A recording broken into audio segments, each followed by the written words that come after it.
I was 16, pregnant, and standing in the rain with one suitcase when my parents threw me out.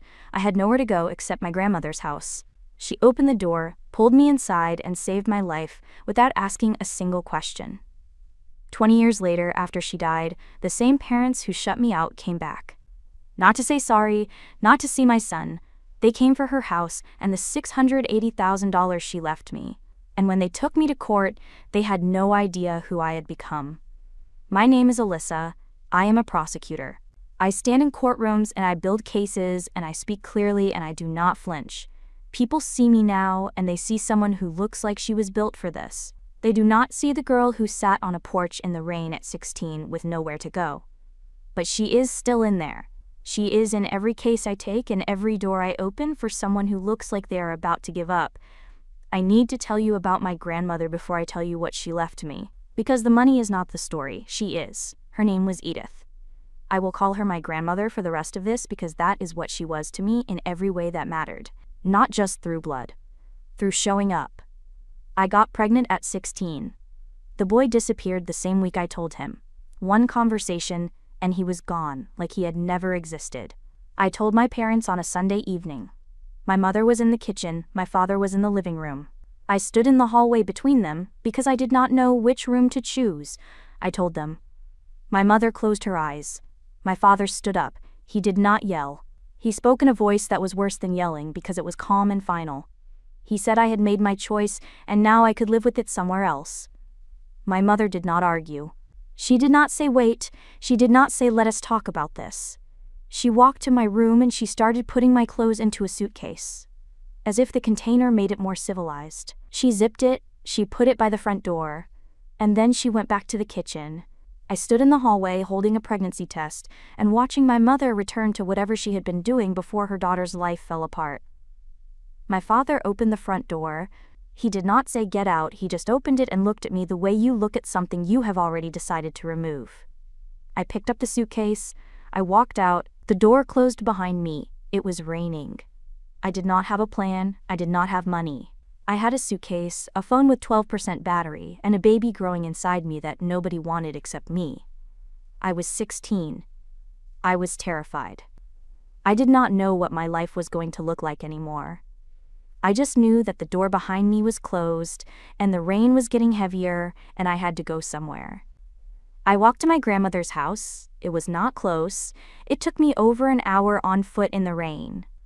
By the time I got to her porch, my shoes were soaked through, and the suitcase was heavy, and I was shaking from cold and fear and the kind of exhaustion that comes when your body realizes nobody is coming to help. I knocked. It was late. The porch light came on. The door opened. My grandmother stood there in her robe. She looked at me, she looked at the suitcase, she looked at the rain behind me, and she did something that no one else in my family had done that night. She reached out, took my arm, and pulled me inside. She did not ask why. She did not ask what happened. She did not ask who or when or how. She closed the door behind me, walked to the bathroom, came back with the towel, and put it around my shoulders. Then she went to the kitchen and put the kettle on. That was it. No lecture, no disappointment, no conditions, just a towel and a kettle, and a woman who understood that some people do not show up at your door because life went right. They show up because they have run out of places to go. I told her everything that night. She sat across from me at the kitchen table with her hands around her mug, and she listened without interrupting. When I finished, she was quiet for a moment. Then she said, "You are staying here." She said it the way she said everything. Simply. Like the answer had been obvious before I even asked the question. I lived with my grandmother from that night forward. She gave me the small bedroom at the back of the house. She cleared the closet, she bought a crib before I even started showing, because she said it was better to have it ready than to rush later. She did not make me feel like a guest. She made me feel like I had come home. Which I realize now is exactly what I had done. I had just never lived there before. Noah was born on a Wednesday morning. I think it was a Wednesday. The days were blurring by then. The delivery was long, and I spent most of it holding my grandmother's hand because there was no one else's hand to hold. My mother was not there. My father was not there. A nurse asked my grandmother if she was my mother. She said, "No, I am her grandmother." But that day she was the only parent in the room. The first years were the hardest thing I have ever done. Harder than law school. harder than any case I have tried. Noah was a baby and I was barely more than a child myself, and the distance between what I wanted for him and what I could give him felt impossible. I worked shifts at a diner during the day. I studied at night.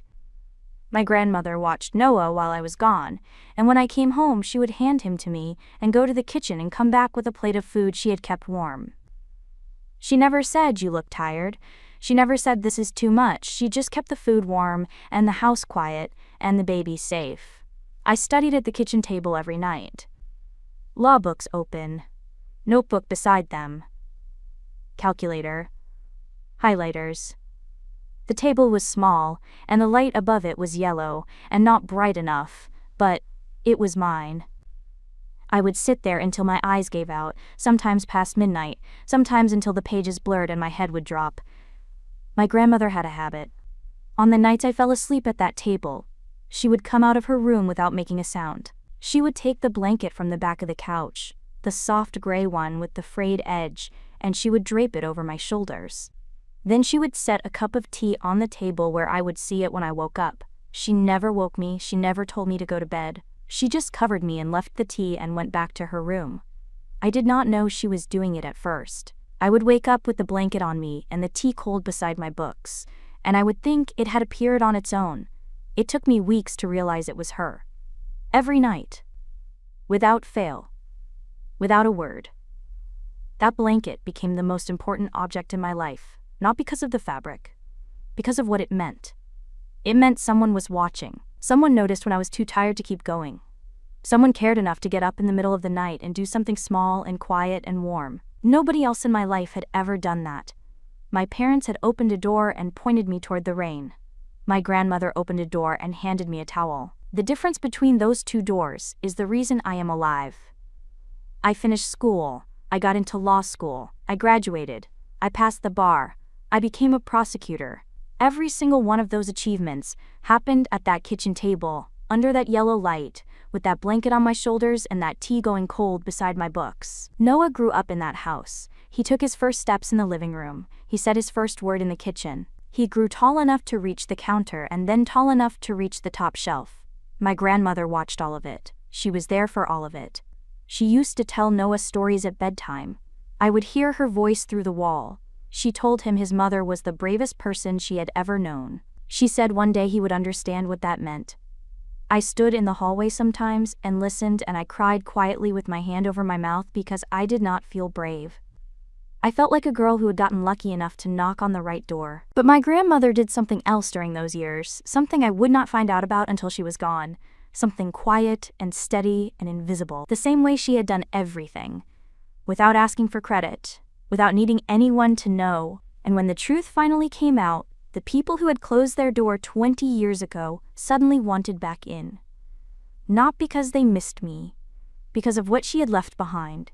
My grandmother got sick on a Thursday. By the following week, she was in the hospital. By the end of the month, she was home again, but different. Slower. Quieter. The kettle stayed on the stove longer because she forgot she had turned it on. The walks to the mailbox took twice as long. Noah started helping her with things she used to do without thinking. He carried her groceries. He reached for the things on the top shelf. He sat with her on the porch in the evenings, and neither of them talked much. They did not need to. They had their own language. It had been built over years of bedtime stories and Saturday mornings and the kind of trust that does not require words. One evening, I came home late from the office. Noah was asleep on the couch. He had been studying. Books open. Notebook beside them. He looked exactly like I had looked at that kitchen table years ago. I stood there for a moment. Then I went to the back of the couch and took the blanket. The same one. Gray. Frayed edge. I draped it over his shoulders the way my grandmother had draped it over mine 1,000 times. I set a glass of water on the table where he would see it when he woke up. I did not wake him. I did not tell him to go to bed. I just covered him and stepped back. And I realized I had become her. Not on purpose. By inheritance. The real kind. Not money. The kind that lives in your hands and shows up when someone you love is too tired to keep going. My grandmother's last days were quiet. She did not want the hospital. She wanted her house, her kitchen, her window. Noah sat with her more than I did in those final weeks. He held her hand, he read to her. One afternoon I walked past the room and I heard her voice. Thin but clear. She was telling him to take care of his mother.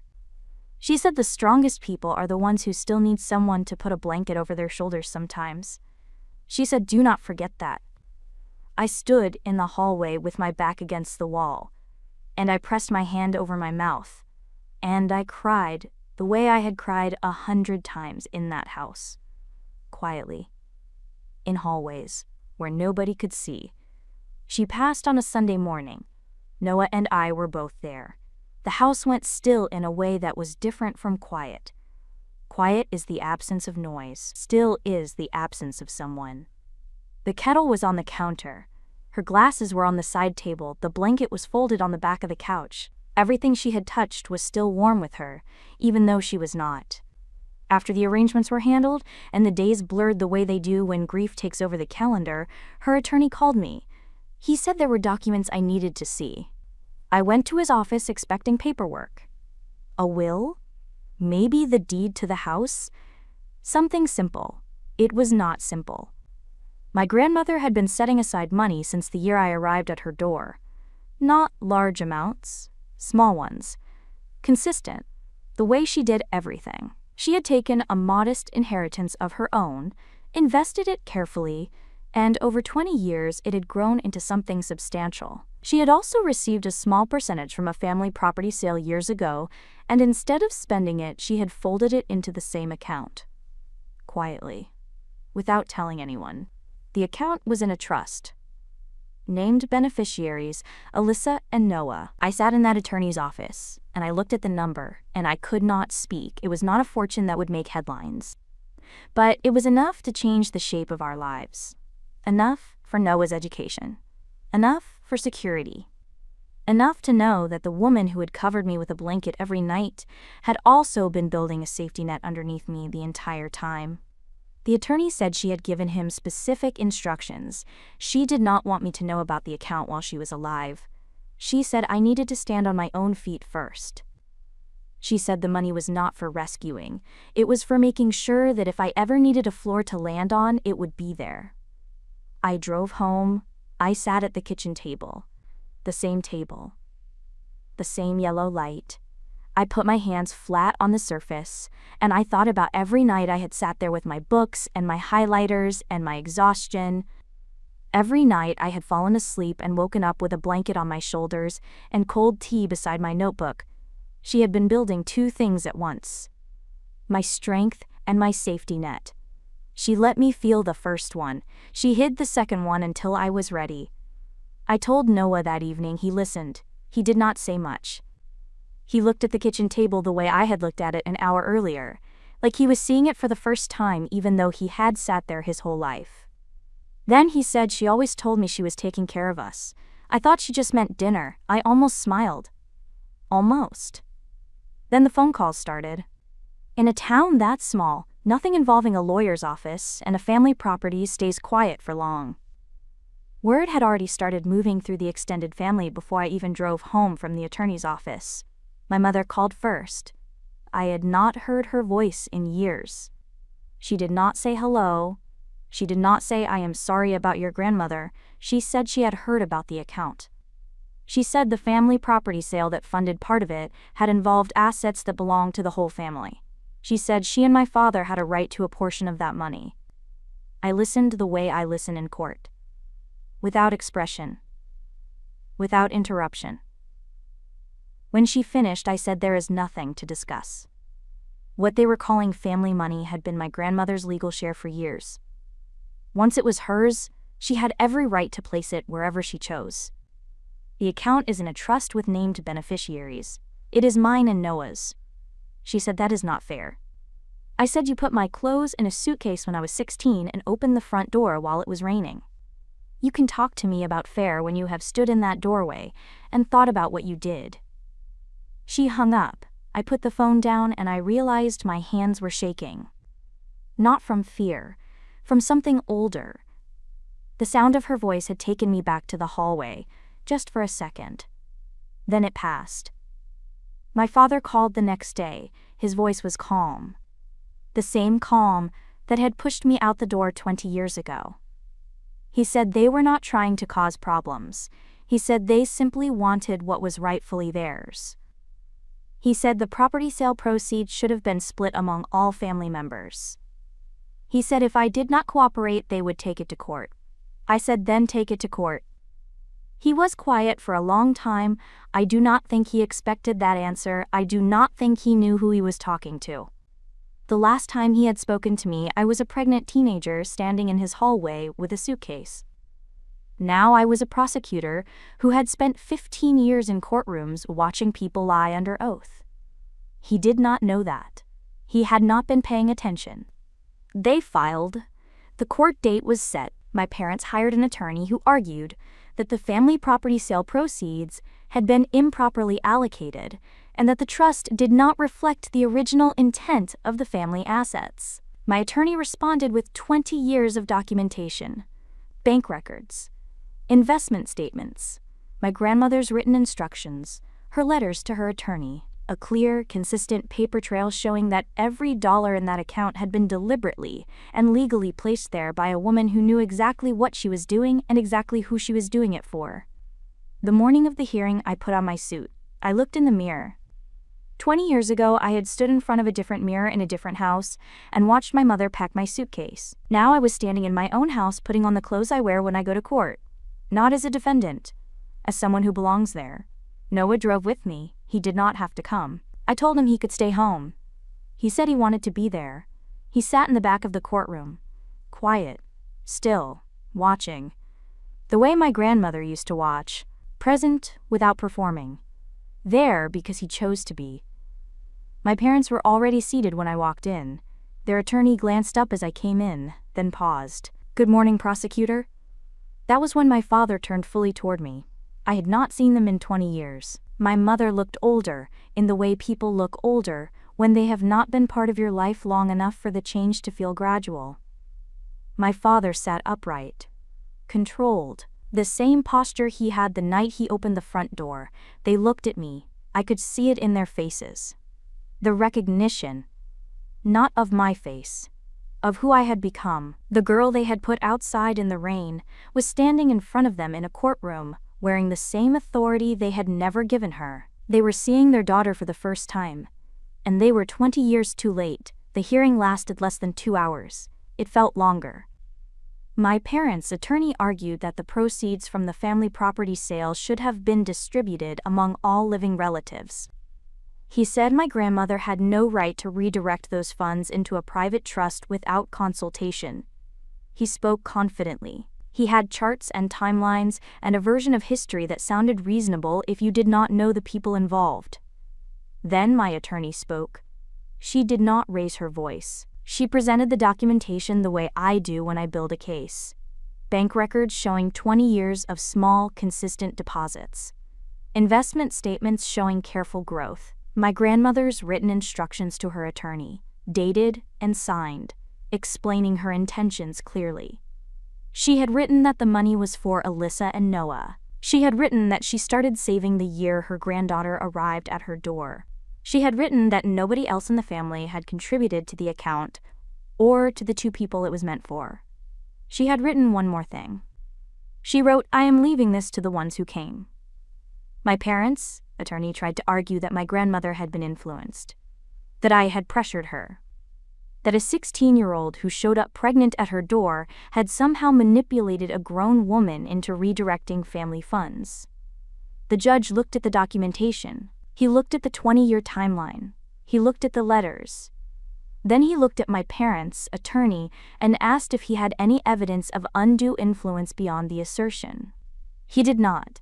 The ruling took less than 5 minutes. The trust was valid. The funds remained with the named beneficiaries. My grandmother's wishes were upheld. The judge said something at the end that I wrote down, because I wanted to remember it. He said the record reflects a woman who made deliberate, documented decisions over a period of 2 decades. There is no basis to override that. 20 years. That is how long my grandmother had been planning for this moment. Not the courtroom. She never imagined a courtroom. She had been planning for the moment when Noah and I might need a floor to land on. And she had built it one deposit at a time, the same way she had built everything. Quietly. Without asking for recognition. Without telling anyone it was there. I looked at my parents across the room. My mother was staring at the table. She looked like she wanted to be somewhere else. My father was looking at me. I expected to feel something big. Anger, maybe. Or satisfaction. I did not feel either. I just felt tired. And underneath the tired, something that might have been sadness.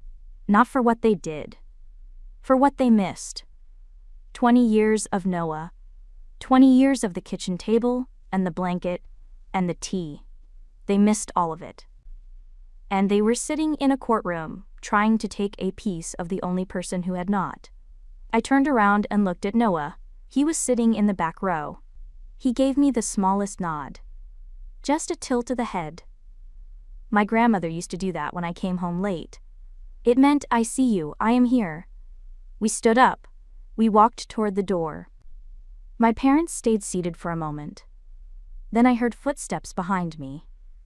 My father's voice. He said my name. Just my name. Nothing else. I stopped. Noah stopped beside me. I could feel my father standing behind me in the corridor. He was trying to say something. I could hear it in the way he breathed. The words were somewhere inside him, but they could not get out. The same man who had opened a door so easily 20 years ago could not open his mouth now. I did not turn around. Not because I was angry. Not because I wanted to hurt him. Because I had spent 20 years facing forward. And the man behind me had never once walked in my direction. I was done turning around for people who had never come toward me. I walked out of the courthouse with Noah beside me. The sun was bright. The air was warm. Noah put his hand on my shoulder for a second as we walked. He did not say anything. He just touched my shoulder the way people touch things they want to protect. The way my grandmother used to touch my arm when I was upset. Briefly. Firmly. Without explanation. We drove to my grandmother's house that afternoon. Neither of us said much in the car. Noah drove. I sat in the passenger seat and looked out the window and tried to feel something clean like victory or closure. I did not feel either. I just felt the weight of a very long day settling into my shoulders. The house looked the same the way it always looked the same. That was the thing about it. The world could change around it, but the house stayed. The kitchen window. The counter. The smell of the wood and the soap she used, and something underneath both of those that I could never name but would recognize anywhere. The table was the same table where I had studied every night for years. I ran my hand along the surface. There were marks in the wood from my pens and my books and the rings from 100 cups of tea that my grandmother had set down beside me while I slept. I stood in the kitchen for a while before I did anything. I think I was waiting for her. Not really. But the part of my brain that had lived in this house for 20 years still expected to hear her footsteps, or the sound of the kettle, or the creak of her chair. None of those sounds came. The house was holding its breath the way it had been holding its breath since she left it. I put the kettle on. I took 2 mugs from the shelf. I made tea. I put one in front of Noah. I put the other one at the empty chair across from him. Noah looked at the second mug. He looked at the chair. He said, "Why, too?" I said, "It is just a habit." He did not ask again. We both knew whose seat it was. We sat there for a while. Noah drank his tea. I mostly just held mine. I was not thirsty. I just wanted to sit at that table one more time, with the warmth of something in my hands. That night I stayed late. Not studying, just sitting, looking at the kitchen. I think I was trying to memorize it. Or maybe I was just tired and did not want to leave the room where she had been most alive. I do not know. I fell asleep at the table at some point. I do not remember when. I woke up before dawn. There was a blanket on my shoulders. The gray one. Frayed edge. The same blanket my grandmother had used on me 1,000 times. The same one I had draped over Noah. I looked toward the hallway. Noah was standing there. He did not say anything. He just looked at me the way she used to look at me when I woke up at that table. Quiet, present, making sure I was warm. I sat there with the blanket on my shoulders, and my cold tea on the table, and my son in the doorway. Neither of us spoke. I think we both knew that if we started talking, we would start crying, and neither of us was ready for that at 4 a.m. So we just stayed where we were, him in the hallway, me at the table, the blanket between us like a bridge that connected 3 people across 3 generations. I understood something that morning. What my grandmother gave me was never the money. It was this: the blanket, the door she opened without questions, the tea she left beside my books, the 20 years of quiet showing up. And now it was living in Noah.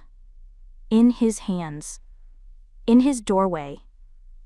I did not teach him to do that, he just knew. The way you know things that have been in the air of a house long enough to become part of the walls. Love does not require an explanation. It just requires showing up. She showed up every day from the moment I knocked on her door in the rain. And now her grandson was standing in a hallway at 4 a.m. making sure his mother was not cold.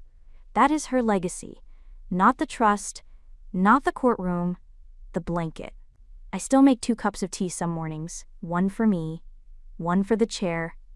Not every day, just on the days I miss her most. If there was someone in your life who opened a door for you when everyone else closed theirs, someone who covered you when you were too tired to cover yourself, I want you to say their name in the comments. They are the reason you are here. And tell me where you are watching from right now. I want to see how far her door reaches. If this one stayed with you, hit subscribe. I will see you in the next one.